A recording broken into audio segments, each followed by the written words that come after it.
That's the topic, right? Love marriage. Let me see. Love marriage. Hold on. Yeah. Okay, love marriage. Okay. أعوذ بالله من الشيطان الرجيم بسم الله الرحمن الرحيم إن الحمد لله نحمده ونستعينه ونؤمن به ونتوكل عليه ونعوذ بالله من شرور أنفسنا وسيئات أعمالنا من يهدي الله فلا مضل له ومن يضلل فلا هادي له وأشهد أن لا إله إلا الله وحده لا شريك له وأشهد أن محمدا عبده ورسوله وبعد السلام عليكم ورحمة الله تعالى وبركاته. We are grateful to Almighty Allah who has facilitated our being here this morning. We thank Him, we praise Him, we ask for Allah's forgiveness, and we seek refuge in Allah from the accursed shaitan. As we begin, in the name of Allah, most gracious, most merciful, we pray for Allah's mercy, we pray for His grace, we pray for His guidance, and His continuous kindness over us. He has been so gracious, and we thank Him over and over again for the favors we have received, even when we don't deserve them. Allah has been so merciful. He has favored us in so many ways. May the peace and blessing of Allah be upon the Prophet Muhammad sallallahu alaihi wasallam, his household, his companions, and all believing men and women from now till the day of judgment. Once more, assalamu alaikum wa rahmatullahi wa barakatuh. The topic of discussion is about Ramadan, the month of Ramadan, after Ramadan, life after Ramadan, as it affects love and relationships and marriage and things like that. Yes, Ramadan has been around as it always come and go. It is a name of a month in Islam, the 12th month that we have in Islam. It's also name of a pillar of Islam. It's also associated to a pillar of Islam. Of the 12 months of Islamic calendar, Ramadan is number 9, right? Yes, and then we have the 5 pillars of Islam, Shahadatu Allah ilaha illallah, to bear witness that there is no deity worthy of worship but Allah, and that Muhammad is His messenger and apostle. Why it comes Salat, then to establish regular Salat, why ita'u zakat, and to give zakat, wa sawm Ramadan, and to fast in the month of Ramadan. Then that is number 4. Number 5 is wa hajjul bayt, to go for Hajj, for whoever is able to do so. I've always asked you these questions: which of the 5 pillars of Islam is the easiest, and which of them is the hardest? Which is the easiest? Does anybody know? The easiest one out of the 5 pillars. Who can tell me? Guess. In your own opinion. Shahr Ramadan. Shahada, to say La ilaha illallah, is the easiest. Yes, if you would just say it and don't mean it, then that's very easy. If you can just say it without doing anything, just say it and go to sleep. Yes, if you don't need to do anything about it, then that should be the easiest. Just say it. La ilaha illallah. That's all. Yes, but it has its own implications. Because somebody refused to say it and believe in it, you can see what transfers or what transpires in the person's life because of that not believing in the deity of Almighty Allah. So apart from that, which of them is the hardest? The hardest. Is it Ramadan that is the hardest? It's only one month in a year, and how can you say that's the hardest? Well, some people cannot fast it even despite that. But let me leave whether it is hard or it is soft. Which of them is the most popular? Salat is the most popular of the 5 pillars of Islam. That is strange. Apart from Salat, which will be the second one most popular? Now? Shahada la ilaha illallah. You are sure? Okay, between Ramadan and Hajj, which of them is more popular? Ramadan is more popular than Hajj. Are you serious? Really?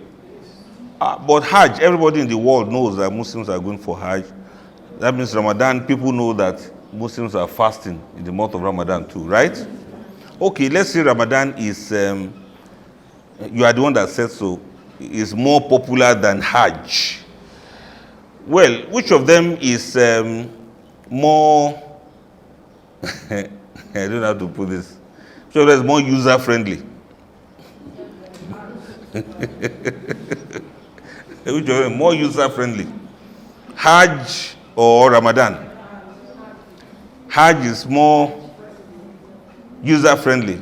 How? That means just pay for Hajj and then voila, you are gone. Ramadan, whether you like it or yes, you feel it. And yes, which of them is more leveler? That is, everybody will be the same. Is it Ramadan fasting makes everybody to be the same, or going on Hajj make everybody to be the same, whether you are high or low, rich or not rich? Hajj is a big leveler.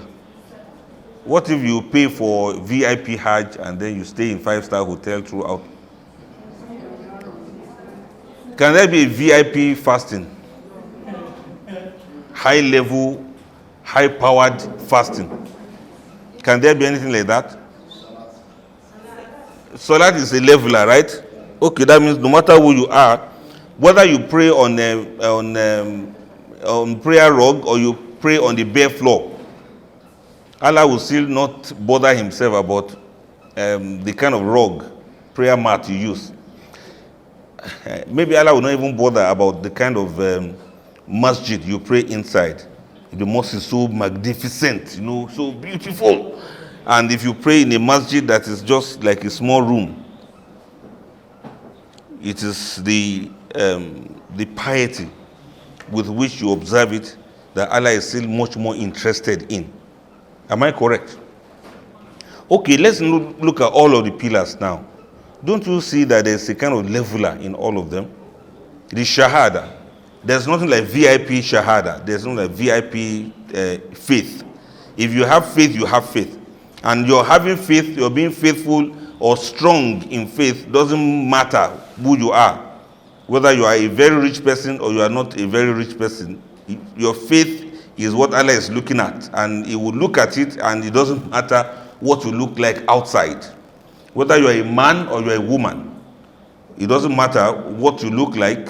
Your faith is, the Prophet said, "At-taqwa ahuna." Fear of Allah is here. So whether you live in the castle or you live in a slum, it doesn't matter whether you live in the city or you live in a village. It doesn't matter what language you speak. Your faith and your iman is leveler, is leveling. It means inna akramakum indallahi atqakum. The noblest of you in the sight of Allah is the most God-fearing. So that God-fear, Allah doesn't look at your faces, doesn't look at your looks, doesn't look at your pedigree. He doesn't look at what you call yourself or what people call you. Allah is much more interested in what goes on in your heart. What is the status of your heart towards humanity? That is most important to Almighty Allah. It doesn't matter whether you are a clergy, you are a holy man, holy, very holy indeed. Or you are somebody who just manages to take care of their religiosity, It doesn't matter whether you are very spiritually strong or not. What is most important to Allah is what is the state of your heart. What kind of, as your heart is pulsating and beating, what does it beat? What is the beat like? What is the pace of the beat? What is the, let me say, what's the music of your beat? What's the note of your beat? Does it beat in consonance with goodness to people? Does it beat out the drum of peace to people? Does your heart resonate with the heartbeat of humanity? Do we find the milk of humanity inside your heart? Do we find the kindness of somebody who wants to live up the attributes of Almighty Allah in your heart? Allah has attributes. He's kind, He's loving, He's cherishing, He's forgiving. Do we find that in your heart? I think This shahada, this first pillar of Islam, is a very wonderful leveler. You can't even know what's in somebody's heart. And so only Allah knows what is in your heart. And He knows how strongly connected to the universe you are by virtue of what is in your heart. Is this in your heart that determines your behavior, that gives us the fruit of what to do? We'll talk about that one later. So that's one pillar. Another pillar is that of salat. Establishing salat. When you establish salat now, everybody will just stand in front of Allah. There's no VIP when it comes to standing in front of your creator. There's not like, this is commissioner, or this is governor, or this is president, or this is messenger, or this is driver, or this is what? It doesn't matter. Or this is man, or this is woman, this is an elderly person, this is a young person, this is, what other thing do we do in our social strata, the one we use in discriminating against ourselves? This is white, this is black. Doesn't matter. You all stand in front of Allah and you communicate with Him directly. He is the one who will decide and determine to accept your salat or not, your 5 daily prayers. And there's nothing like, okay, well, you see, I'm too big to make salat 5 times a day. You can't say I'm too busy, you know. God knows that I'm a commissioner now. How can I be the one praying I don't have time to pray 5 times a day. Oh, yeah? You have to find time, because there's nothing like, wait, what if somebody can pray on behalf of another person? I'll be very rich now, because I'll be a prayer merchant. I'll be a prayer contractor. I'll just be like, okay, 5 daily salat. Well, if you want to be in congregation, things are expensive now. Oga, you have to drop money. You know, the exchange rate has changed now. So if you want subi at the right time, this is what we are going to pay. If you want me to pray subi for you like 7 a.m., this is what we are going to pay. To pray the subi, the quality of the subi, you know, I'm going to read like half of Baqarah, mashallah, half of Surah Al-Baqarah for you in subi. This is how much we are going to pay. Then we talk about Zuhr. Be like, okay, Zuhr, well, I can give you discount on that. And which other one? Maghrib, Asri, Maghrib, and Isha. Then Jumat. I'll be like, Oga, this Jumat thing you are talking about, you want me to listen to the complete khutbah on your behalf, or just part of the khutbah, or to this one that people rush when it's time for Ikama? I'll just rush there, join two rakats, sharp, so to speak. Then I'm done. For Jumat, this is how much you are going to pay. How about Tahajjud? Yes. You want me to pray Tahajjud on your behalf? How many rakat? Maybe I'll be charging per rakat now. Allahu Akbar. How I wish. Honestly, I wish somebody can pray on behalf of somebody. Some of us will not have any other job. In fact, we'll have complimentary card. Hello, Alaji, this is my card in case you want 5 daily prayers. 5 daily prayers. Or we'll have a duty roster, the number of prayers. I'll have very big office, you know. I'll have secretaries that will be taking inventory of people who are requesting for salat from me, you know.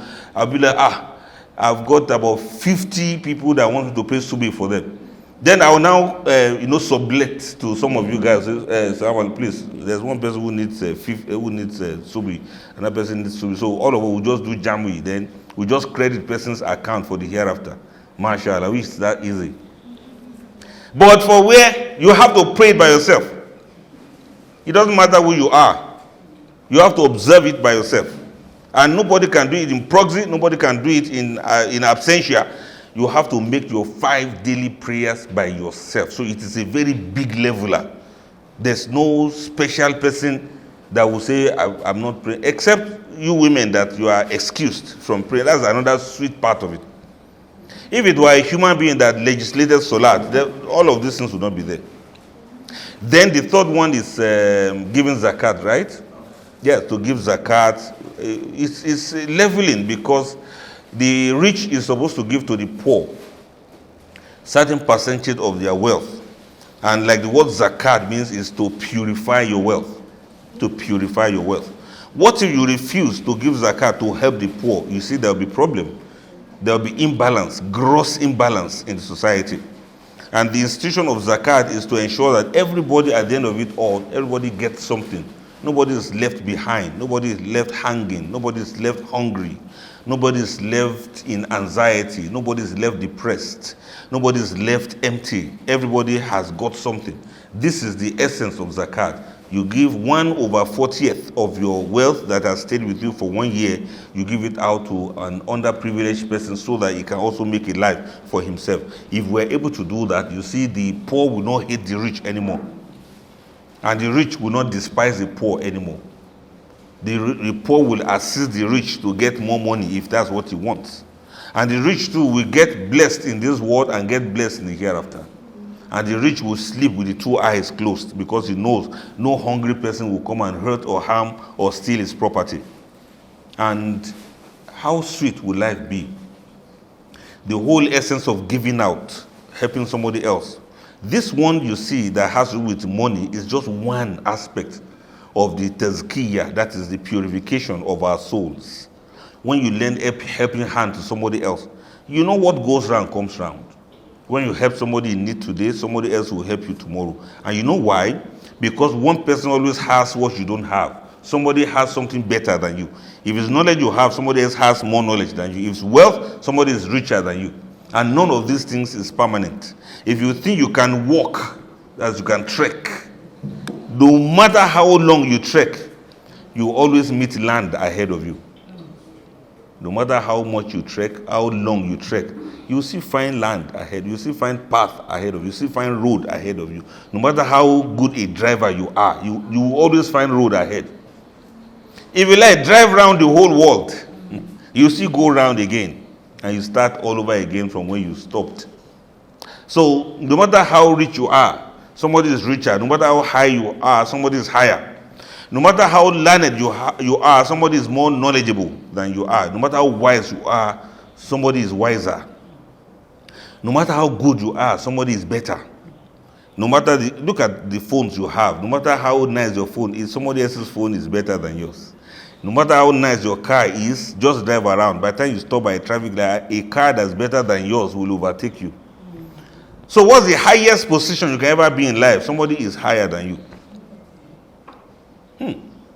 And no matter how bad you are, somebody is worse.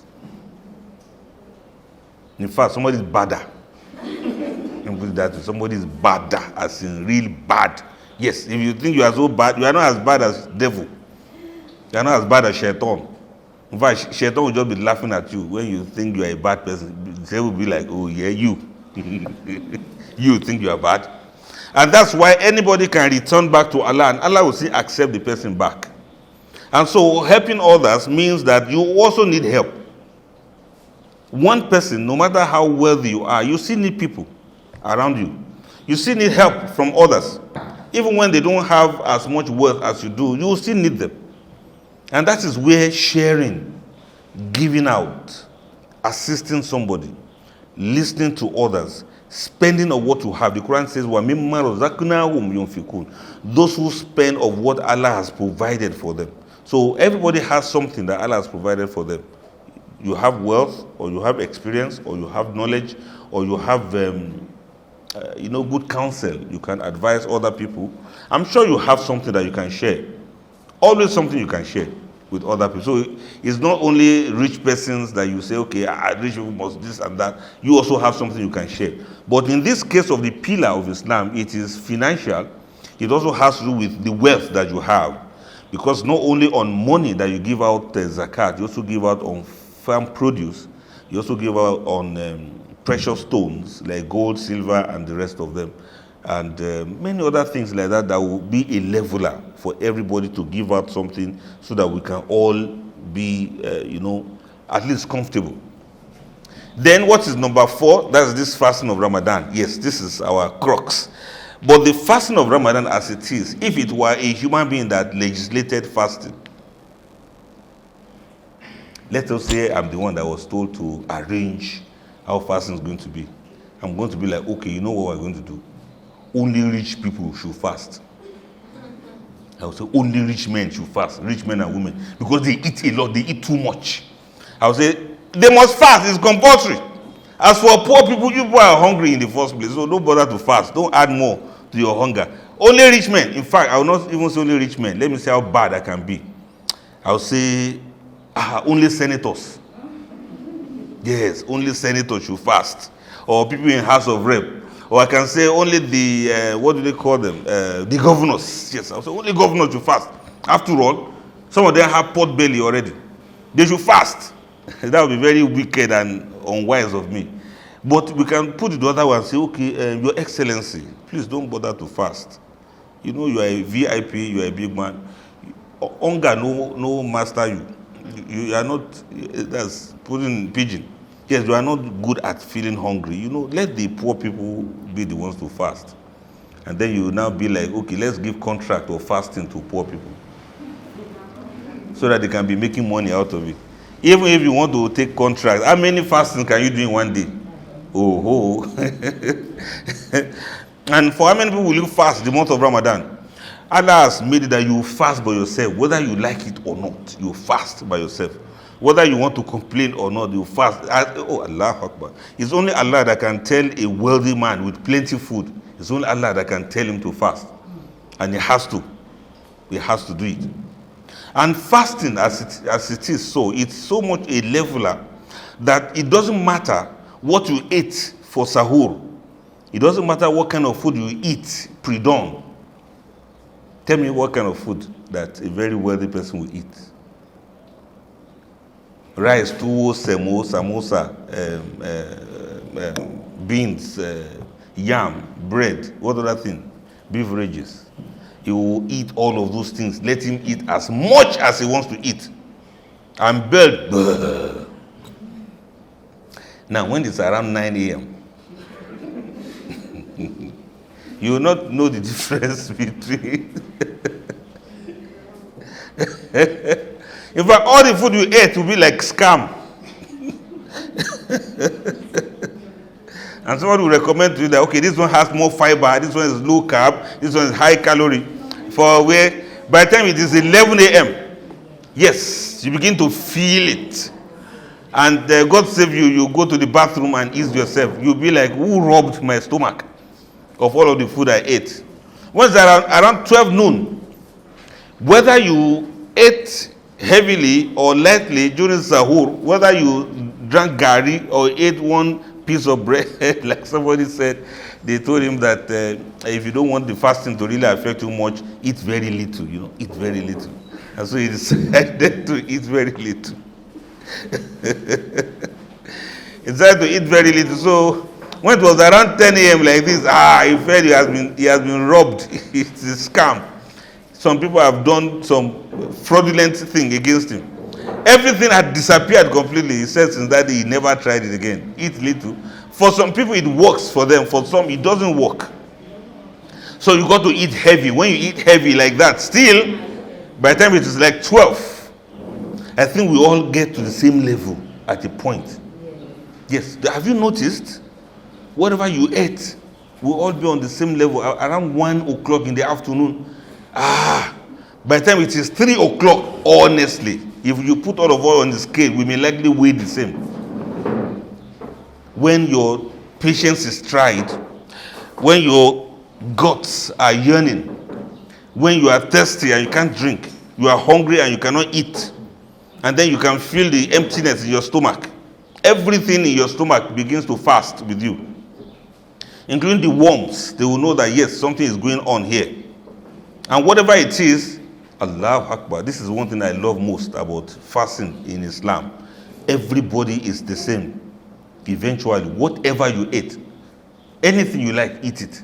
But when the time for us to be on the same level comes, the president and the sweeper in the market, the highest of us and the lowest of us, the youngest and the oldest amongst us, the most well-placed and the most downtrodden amongst us, God forbid, the most elevated and the most suppressed amongst us, the wise and the foolish person, all of us will be on the same level. Our stomachs, our guts, our intestines, everything about us will all surrender to the creator of the heavens and the earth. And so when the time goes on like that, when it's time for iftar, that's to break the fast, people can now eat whatever thing they like to eat, right? But you know the sweetest part of it? It doesn't matter how much food you have, your stomach will only take what it can take. If you see some people want to break their fast, you see buffet, you see all sort of food. And then, okay, start eating now. Sometimes you eat this one, eat that one, taste this one, taste that one, taste that one, taste that one. Then the stomach will complain that it's okay. If you are not careful, your stomach will switch off your brain and you start feeling sleepy.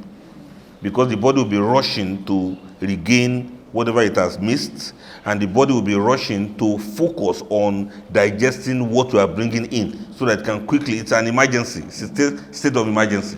All of the food you are bringing will begin to dissipate, and then you see your brain will begin to shut down so that you can concentrate and focus more on your belly. If care is not taken, you may not make it to Taraweeh. You start feeling sleepy. And when the imam is reading long rakah, you start cursing. What kind of imam is this? Is he using us to practice what he has memorized? Haba, it's okay.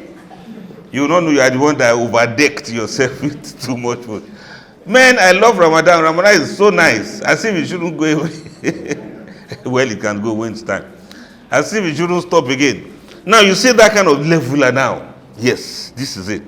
Then what of Hajj? In fact, it's a long story, that of Hajj. It's a very long story. The biggest of all leveler. All of us at a point will wear our ihram, especially as men. You will not be allowed to wear cap. You know why? Even if you are a king, you will remove your crown. Yes, even if you are a king, you remove your crown. Even if you are a sheikh, you remove your turban. All of us, with your bald head or full-grown hair, all of us will expose our heads. I think I love that. I love it like that.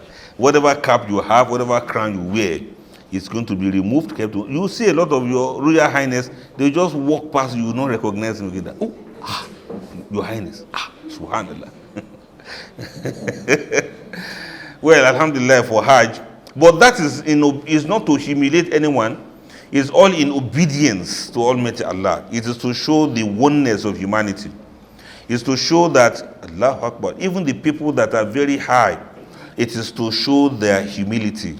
It's an opportunity for them to show their humility, their resonance with the rest of humanity. For we all wear that white garment. We are not wearing undergarments. All of us, we are just the same. No ihram is more expensive than the others. Of course, we have differences in the textures and qualities of some of these clothes. But the fact that we are all wearing the same color, it's not as if, okay, the highest of us should be wearing golden ihram, you know, that kind of thing. Okay, because the kings will wear golden ihram, the politicians, they wear black. For whatever reason, I'm just thinking they should wear black. Sorry, I don't mean anything. I don't know why I just thought like that. It's so unconscious. Let them wear black. If they wear white, what's that supposed to mean? Let them wear black so that we recognize, politician. But the good ones amongst them will be allowed to wear gray color, or they'll be allowed to wear yellow, or they'll be allowed to wear white. It depends, whatever. Then the holiest amongst us will wear white, mashallah. Then you come for and say you are a holy person. Then your Hajj is spoiled again. So nobody is a devil and nobody is a saint. Nobody is an angel. We are all the same. And this is very significant. It's very important. It's something that I really love.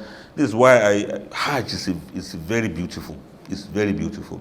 And at the point, all of us, there's wukuf bil Arafah. All of us will stand in Arafah. All of us before our Lord. There's no color, there's no race, there's no language. We all say the same thing. We all do the same things. We all see each other as fellow humans. There's nobody that's higher than another person. Nobody is nobler than another person. Nobody is more of a devil than another person. Nobody can look down on another person, and nobody will look up to any other person. When we come to Arafat, we are all the same before our Lord and Creator. And what are all of the things that these are supposed to elicit? They're supposed to elicit something in us, some feelings in us. All of the pillars, from the Shahada to the Hajj, they are supposed to make us or bring us to a certain level of awareness spiritually. They're supposed to, Allahu Akbar, they're supposed to bring out the best in us. And now look at it now. This is where I'm now going now. You see, we call these pillars, right? pillars of Islam are supposed to give to us. And that is something that all of us already know. It is our actions, it is our behaviors, it is what comes out of our belief, it is what our salat does for us. Inna salata tanha anil fahsha wal munkar. Salat keeps you away from what is fahsha, what is indecent and what is sinful. If you observe salat and your salat 5 times a day doesn't keep you away from indecency, immorality and evil deed, then that means that pillar has collapsed. Do you understand what I mean? It means that pillar is gone. If your shahada, believe in the kalima, if it doesn't help you to imbibe the attributes of Almighty Allah as Al-Latif, the mild, as Ar-Rahman, the merciful, as Ar-Rahim, the clement, as Ar-Ra'uf, the exceedingly kind. If it doesn't go into all of these things, if you don't imbibe the qualities and attributes of Almighty Allah by virtue of your kalima, and you are able to now extend it to the fellow beings on earth, that means your belief in God doesn't have any meaning. Is it not when you believe in somebody that you now take care of the creatures that he has made? You know he has created things, and you don't destroy his things, right? Yeah, you don't destroy his things that he has made if you truly love him and you believe in him. Not even yourself. You can't even destroy yourself because you didn't make yourself, he made you. Allahu Akbar. So the edifice itself is that. The edifice itself is that behavior, is that character, is that fruit that comes out of you. And then you begin to see that, Allahu Akbar, everybody, number one, you have to identify your own kind of characters, your wiring that you have. And then you begin to see how do you modify these characters and these behaviors that you have. Some of the time, religion may not stop us from being who we are. We are the ones that will have to attune ourselves to spirituality, to the things that are worthy of being done, and then we eschew things that we are not supposed to do. Let me see if I can give you some examples in life. If you get a sheep, that is, ram, and you get a pig, and you throw the two of them into the mud, which of them will stay, which of them will leave? The pig will stay, but the sheep will leave. Why? Because the sheep doesn't enjoy rolling in the mud, but the pig may enjoy it. Yeah, because the coolness of that thing will help it to, cool off, and it doesn't even see like mud anymore. It sees it as something that is supposed to play and roll in. In other words, since the pig will stay and the ram will live, it means there's something about our nature that we all have to look into when it comes to matters of love, of relationship, and whatever thing we mentioned earlier on. Another thing is if you release a bee and a housefly into a garden and the two of them flies away, the bee will go for the flowers and the houseflies will go for dungs and go for dirty things. Why? Why? Because that's what they are looking for. Everybody will seek what they are looking for. Everybody will seek what is in line with their nature, what is attuned to their creation. Everybody will look for what resonates with them. Everybody will look for what resembles them. Let me put it that way. Allahu Akbar. Allahu Akbar Kabira. Then if you look at the jungle, if there is drought, there's no food, there's no animal to hunt for the lion, would the lion eat grass? No, the lion will not eat grass because that's not part of its food. That's not part of its mandate.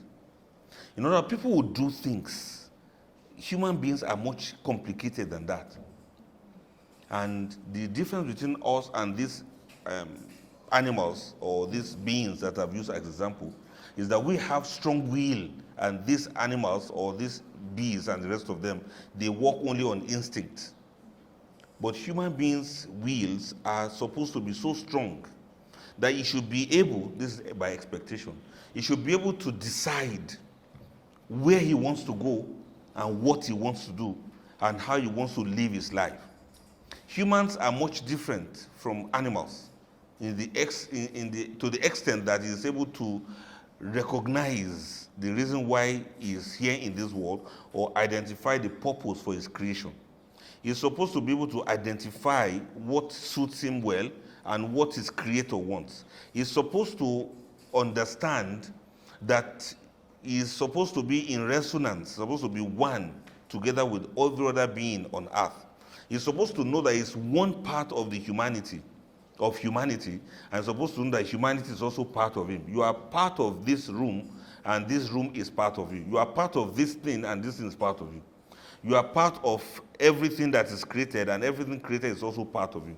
You are one and the same with other creatures. That's why life is so sacred. The life you have is the same life other people have. There's no difference. Your life is no more expensive than the life of other people. Your life is no more important than the life of other persons. And that's why when we talk about fasting, the hunger that people feel is the same. I saw a post, somebody said he saw some children were playing in the street, and somebody called one of the children and said, "What is your religion?" And the child says, "I'm hungry." In other words, religion or race or tribe doesn't know any difference when it comes to hunger. These are the things we share in humanity. In other words, lives are the same. Yearnings are similar. Our hungers, we feel hungry almost, let me say, because I don't want to be too absolute. We feel hungry the same way. Let me put it that way. Forgive me for being so sure. Because when hunger comes, it is part of humanistic things, part of being humans, to feel hungry and to want to eat. To love and be loved, to care for others and be cared for. All of these are part of human nature that we cannot deny. To keep each other company and to be at peace with one another, they are part of human nature, except few people whose wirings have some fault in them, like psychopaths or sociopaths or people with some of those mental situations that makes them to behave less than humans or to make them to behave in inhumane manners. So what I mean by one part into another part is that you cannot be inside a room and be able to know the exact temperature of that room. You know why? Because the heat generated by your body will alter your reading unless you are not being accurate. You can't be inside the room and know the precise temperature of that room. Something will have infiltrated. You cannot be within the universe, within this world, and be able to fathom the depth of the world. You have to surrender to a higher being that has the right to tell you that this is what it is in reality. And that is why if you look at the world through a microscope, you know this one that doctors look at and they see some things. If you look at the world through the microscope, you see some things are very tiny, but you can use this device to see it, right? Then if you develop stronger ones, you will still see smaller ones than those ones, right? If it is much stronger and stronger, it will keep going down and down. You can never finish seeing it. Because what you thought you saw now, in another 10 years, people have developed one that can even see another one that is smaller than that. In other words, you keep looking further and down and more until you get to where your limitations reach. But you cannot finish it. Then, what if you start looking at the world through a telescope? This one that people use in looking at things happening outside this planet. You can see some things that look like stars there. But the more sophisticated your telescopes are, the more you continue to see further and further and further, until when you get to a place you call it black hole, you can't even see anything again. You know why? The universe is receding from you. The more you try to see it, the more it is going farther inside. And then you get to a point you can't see anything again. Do you know why? You can't see it that way and you can't see it all this way because you are part of it. Because you are inside it. You are part of the universe. You have to be outside of this universe to be able to see everything complete. But so long as you are inside here, within this universe, you cannot see everything. Rather, there's something else that can see you from far or from near. That is the creator of the universe himself. Now, the requirements of the creator is that all of you are the same in my eyes. And these are the things that you are expected to do if you must be at peace with one another. And that is what brings us to this matter of love and relationship we are talking about. Incidentally, these pillars of Islam, including fasting, is meant to train us to be able to see clearly. It's meant to train us to be able to understand some things at certain levels so that we can be in one heartbeat with the rest of the universe. If you never knew how people feel hungry, I don't think you really appreciate the hunger of somebody else. Let's assume that we don't feel hungry. What will have happened? Number one, we'll not even remember to eat. You'll be like, when was the last time you ate? You'll be like, I ate now about 15 days ago. Meanwhile, you're already emaciated and you are not even doing well. Then you say, I forgot to eat. Because the hunger, maybe you don't feel it or it doesn't happen to you. And if they now tell you, there are these people that are hungry, you'll be like, what is hunger? There are certain things. I remember there was somebody who we were on Hajj at the time, and one of us said he needed to see the doctor, the pharmacist. He wanted to get some painkiller that he has headache. And one person said, headache. How did you feel it? So I was like, but you know what headache is now. He said, no, he has never felt headache before in his life. I said, no, be serious now. No, be serious. He said, yes. He said when he was saying it was, is it the head is paining you, or if you touch your head, you feel some pain? I said, you felt pain? He said, yes. But what of headache? He said, he doesn't know what a headache is. And truly, there are some human beings like that, they don't feel headache. Some things. They don't feel headache. They feel some other things, but not, this one that headache, your head will be pulsating like this, boom, boom, as if your heart has moved to your head. Everything inside your head will be, will be breathing. Not like that. He doesn't feel it. Why? Because that's the way he is. But hunger. Show me one person who doesn't feel hungry. But the fasting is to make sure you feel that hunger. And when you see someone that is hungry, you get to understand what they are going through.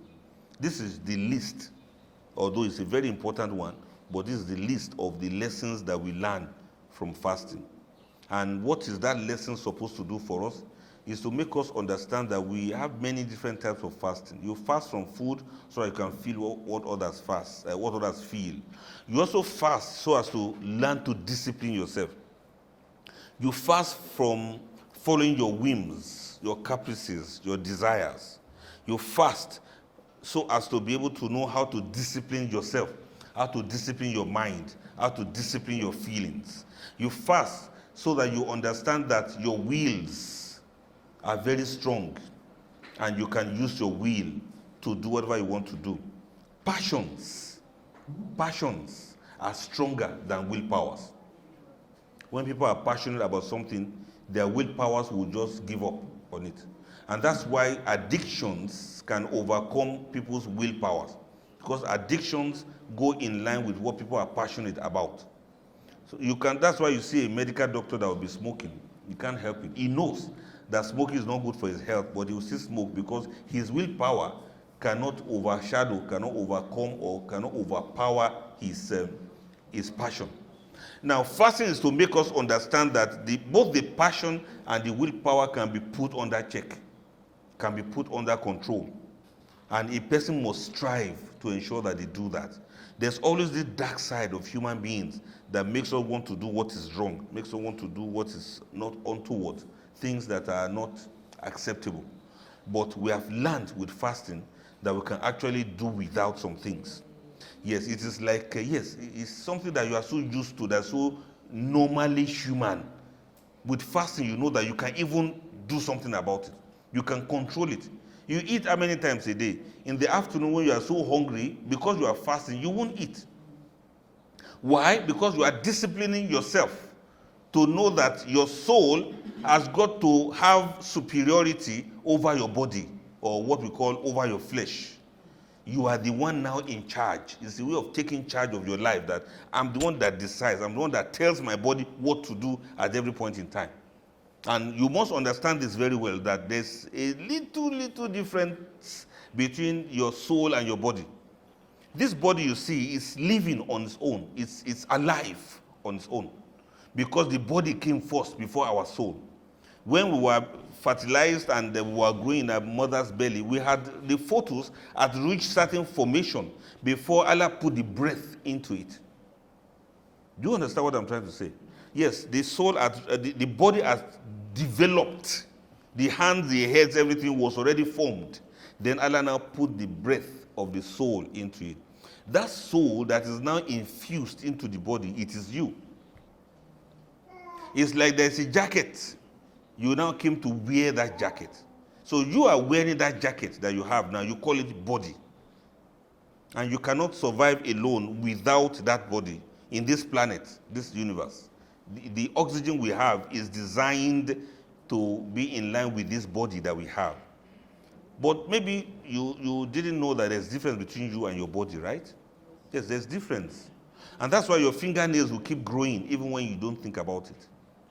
Whether you remember or not, I forgot to grow my fingernails. No, it will grow on its own, because it's alive by itself. You don't need to remember to digest the food you ate. Why? Because the body it will go ahead and digest by itself. And if there's something the body doesn't like, it will throw it out. They say you vomit. If you eat something the body doesn't want, it will throw it out. And when you eat something, the body will digest and bring out what it needs and throw the rest out. And that's why it's difficult for you to control your body when you are pressed by nature. Have you ever been pressed by nature before? You want to eat yourself. I don't think you'll be whistling that time.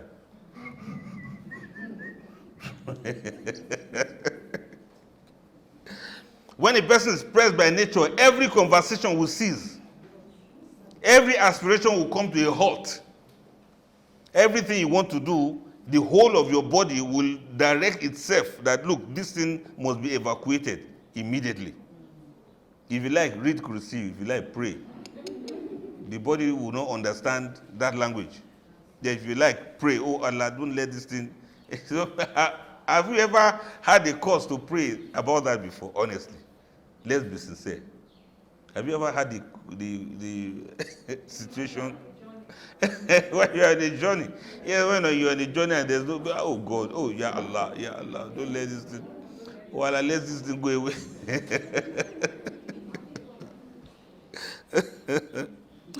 Oh, what wonderful experience. It's so interesting to be human. Honestly, I really like it that I'm human. You know, you eat and then you have to go and eat yourself now. So there's no two way to eat. And you have to do that because your body is designed like that. The body functions by itself. The body exists on its own. And it has its own rules and regulations, different from you that is actually wearing that body. Are you following what I'm trying to say? Yes, I want you to just see the difference. And then at a point, Allah now connected you to your body eventually. What kind of food you want to eat? The body will sort it out by itself. Allahu Akbar. Allahu Akbar Kabira. Allah is great. Allah is great. The body will sort itself out. That's why your hair will continue to grow. And many things will continue to take place, take shape in your body, even when you never thought about it. The heartbeat will continue to happen. You cannot stop your heartbeat by yourself. And you cannot kill yourself by holding your breath. Have you tried it before? Try it now. Try. Hold your breath and see. Yes, you can't kill yourself by holding your breath because the body doesn't want to die. Yes, no matter how much you want to force it to hold your breath, at the point the body will revolt. And then it will force you to breathe because it doesn't want to die. So that is the body. You that is listening to me now and looking at me, you are just inside there and you are hiding behind these two windows that you call eyes. Did you see yourself behind the windows now? You are looking at me now. Close one window, let me see. Close one window. Close the two windows. You won't see anything, right? Have you tried? Close the two windows. Let me see. Yeah, big windows. Subhanallah. Now you see, you can even dim the windows, but you are behind there looking at me like this. You cannot tell precisely where you are at in your body because you are part of the body. Every part of you is in every cell of your body. That's why scientists can clone you by using the cells, but they cannot put your soul in your clone. Does anyone understand what I just said now? Yeah, your soul is one. It is as it is. They can get your body, but it's not going to be your soul that they will put there. The thing is, what of the memories that we have? What of the thinkings that we have? If you check a person's brain, you can't see all of the books he has read inside. In other words, we exist somewhere in those sparks of the synapses that, constitute the gray matter that we have. We exist there, the memories, our beings, our existence, our consciousness are all embedded in the details of the cells that make up the whole of our bodies. That is where the connection is between you and your body. But the reality is that you are the one that's supposed to be in charge of that body. You are the one that will determine what to feed the body with. You are the one that will decide what the body actually wants or not, what the body actually needs or not. You are the one that should be in charge. So the whole essence of fasting is the situation of being in charge. You are the soul. You are the one bearing the name. You are the one wearing the body. You are the one carrying the burden, and you are the one that's to be responsible for the way you use and abuse and maintain that body. You are not supposed to destroy the body. You're not supposed to hurt the body. You're not supposed to harm the body. The same way you're not supposed to do that to your own body, you are not supposed to do that to somebody else's body. That's why we say somebody, another person's body. Anybody, somebody, another person's body. You are not supposed to do the same to that person. And the some part of it now is the soul of that person. The way you are not supposed to hurt his body, you are not supposed to hurt his soul too. And the whole aspect of doing goodness to a person's soul is love as part of those things we are talking about. Showing love and care to another person's body and soul. This is why we are here, because we interact. You have part of me in you and have part of you in me. We breathe in oxygen and we breathe out carbon dioxide, right? Or carbon dioxide. Then we bring carbon dioxide inside. Well, yes, thank you. Carbon dioxide inside and carbon dioxide.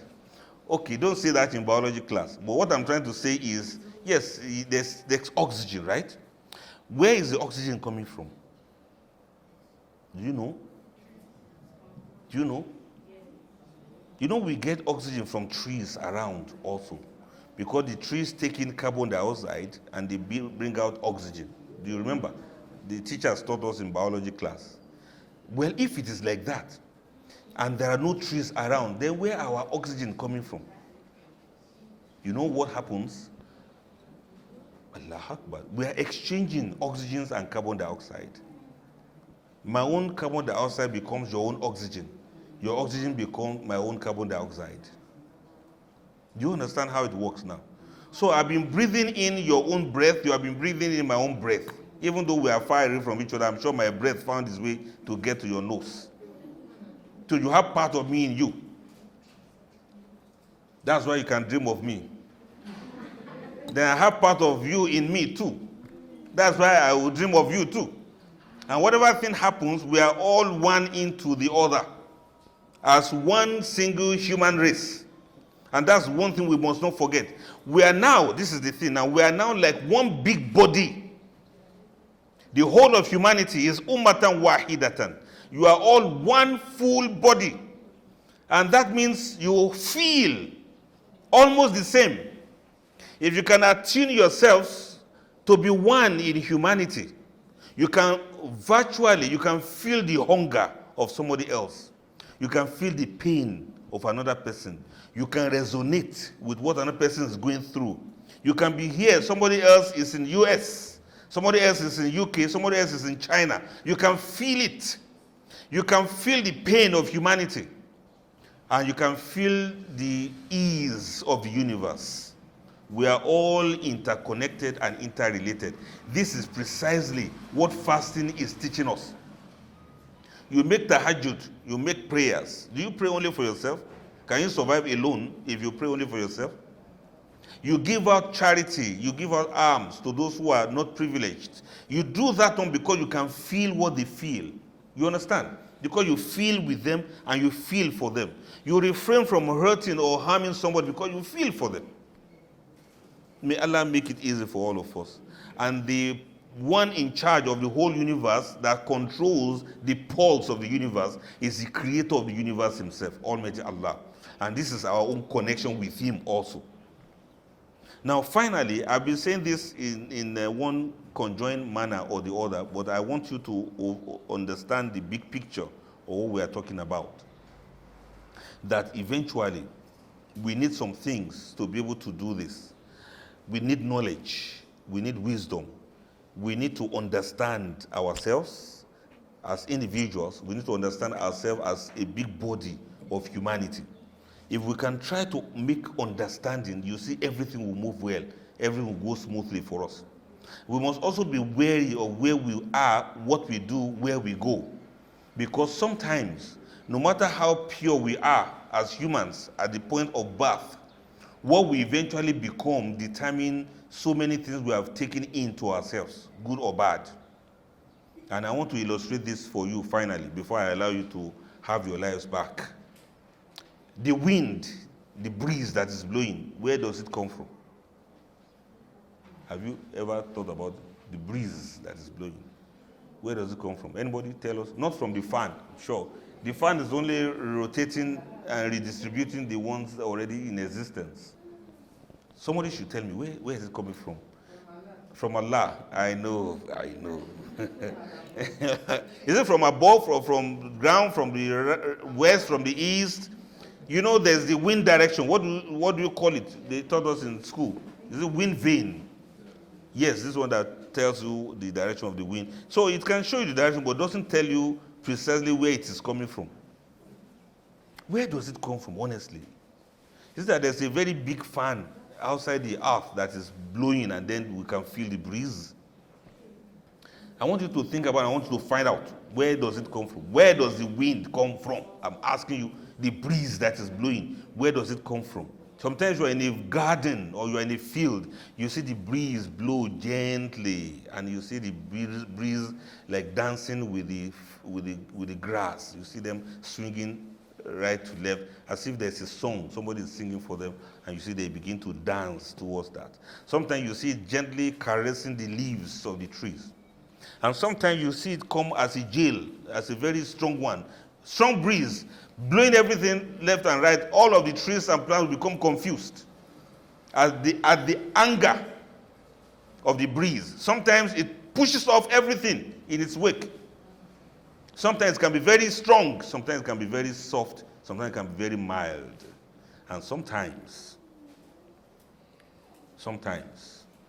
what is the color of the wind? Can anybody tell me? What's the color of the wind? It's colorless, right? Colorless. How did you know? Because you can't see it. Okay, let's say it's colorless. Then what is the smell of the wind? I don't want to talk about taste, but what's the smell of the wind? What does the wind smell like? I know the smell of the wind. Shall I tell you? The smell of the wind is the smell of the wind is wherever the wind has passed through. The wind doesn't have its own smell. It is wherever it has passed through. that will determine the smell of that wind. What if the wind are you going to smell? You almost want to break your fast.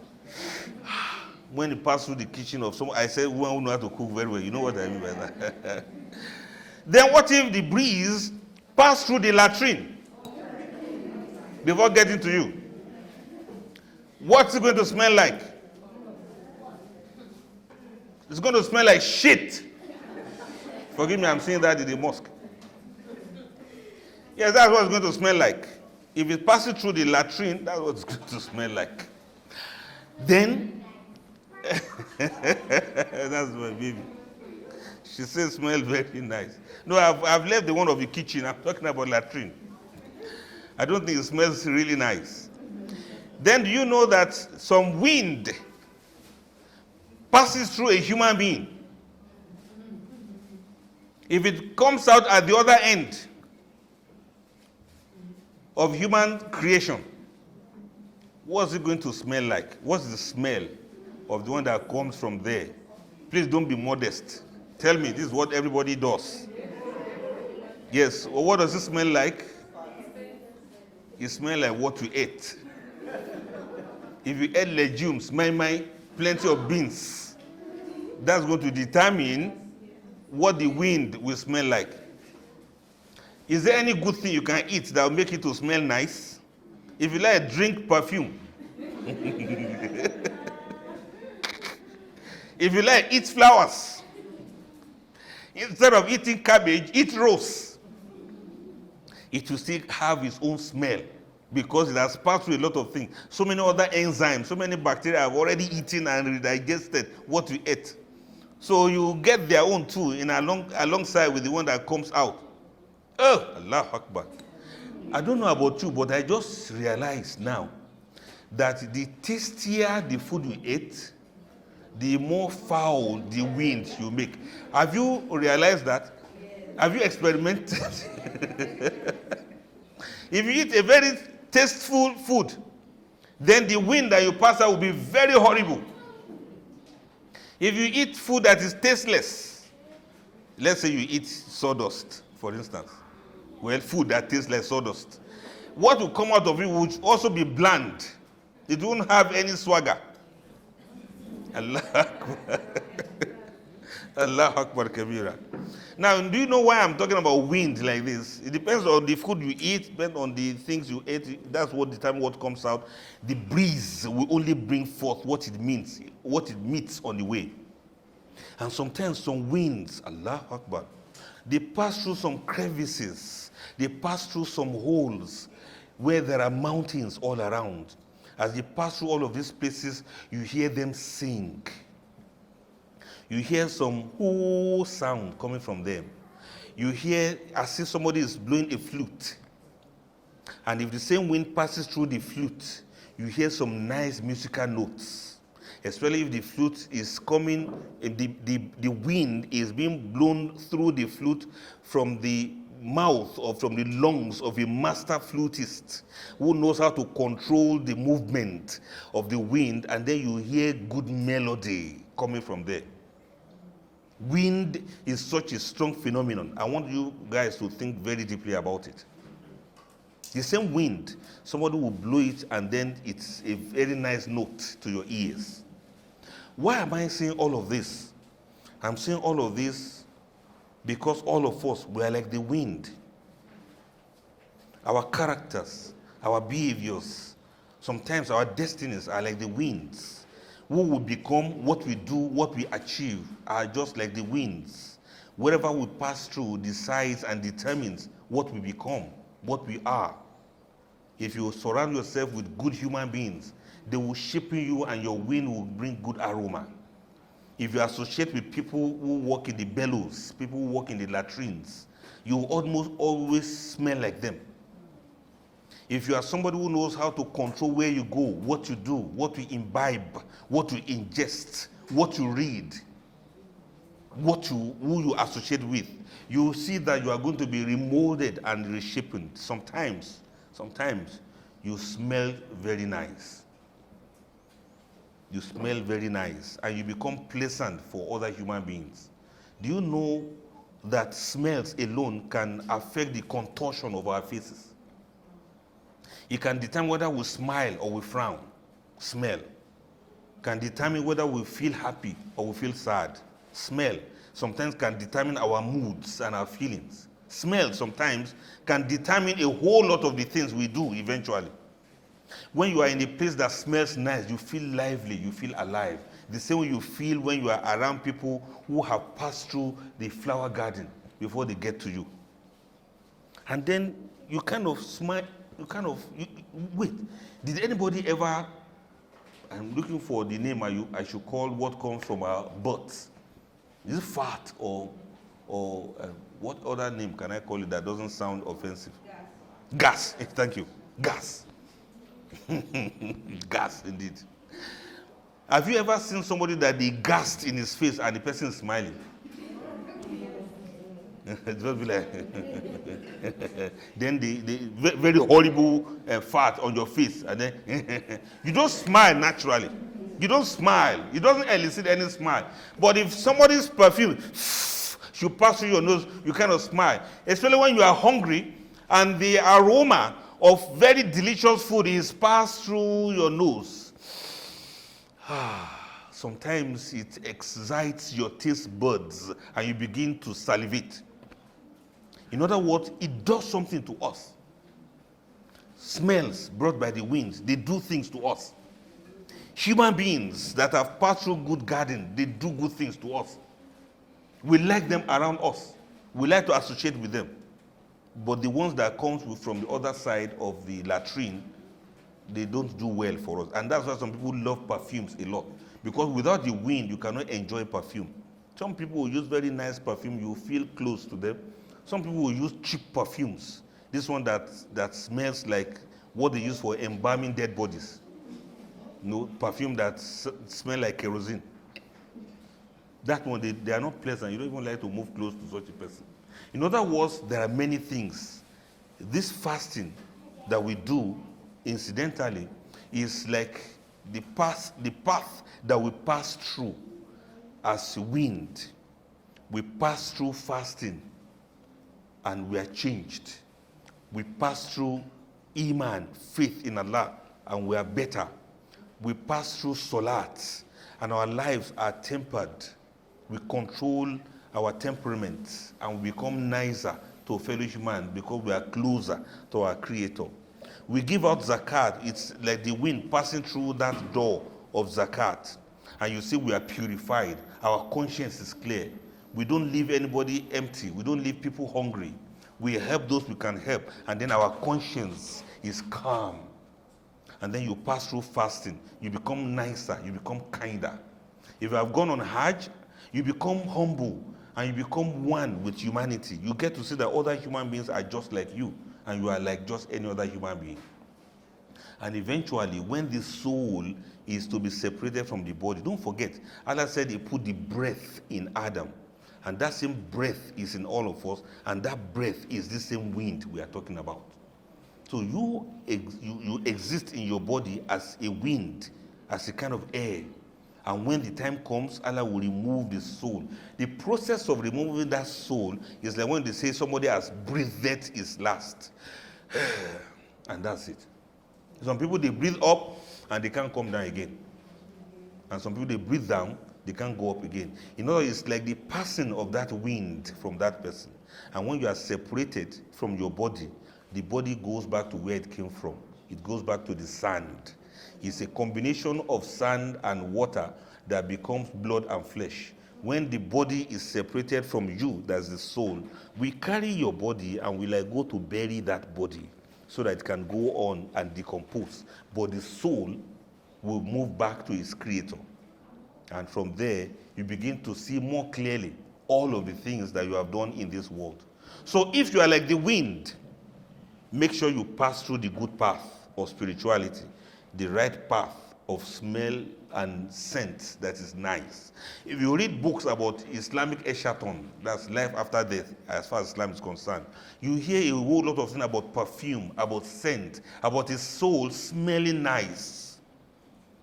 It's because that soul has passed through flower garden of righteousness, the flower garden of goodness, the flower garden of kindness, the flower garden of consideration of others, the flower garden of what we call the milk of humanity, the flower garden of oneness with the rest of humans, the flower garden of where you want to smell nice and want others to smell nice to you. And who knows, maybe that's why when human beings die and they're decomposing, they smell badly. They smell very awful, so they go there. But the soul is one that should smell nice. And the angels will receive your soul at the point of death. And they pray for you and they welcome you. تَتَنَزَّلُ عَلَيْهِمُ الْمَلَائِكَةُ أَنْ لَا تَخَافُوا وَلَا تَحْزَنُوا وَأَبْشِرُوا بِالْجَنَّةِ الَّتِي كُنْتُمْ تُوعَدُونَ. The angels will come around and say, don't be afraid, don't be scared. نَحْنُ أَوْلِيَاءُكُمْ فِي الْحَيَاةِ الدُّنْيَا. We are your friends when you are in the world. So we are together with you now. Come into enjoyment. We give you good news of the paradise that Allah is going to put you. And among the features of paradise are good smells and good scents. So you go there and be one together with the people of paradise. Who doesn't want that? So this life we are passing through here, don't get to the hereafter smelling badly. They don't put people who smell bad in paradise. Make sure you walk through the path of roses. Make sure you walk through the garden of goodness. And that's why in the day of judgment, for those who are righteous and they were nice and kind to humanity, they are going to be put in a garden. That's what have we heard of Garden of Eden before? That's Jannatu Adeyemi. It's Adeni that they call Eden. Jannatu Adeyemi. You'll be in the paradise of Eden together with other righteous souls that smell nice because they walk through the path of righteousness. And that's the garden of roses. May Allah make it easy for us. So permit me to stop here, and may Allah forgive me. May Allah forgive you too. I pray and I wish we have learned one or two things today, and may Allah let it be of benefit for us in this world and hereafter. Assalamu alaikum wa rahmatullahi ta'ala wa barakatuh.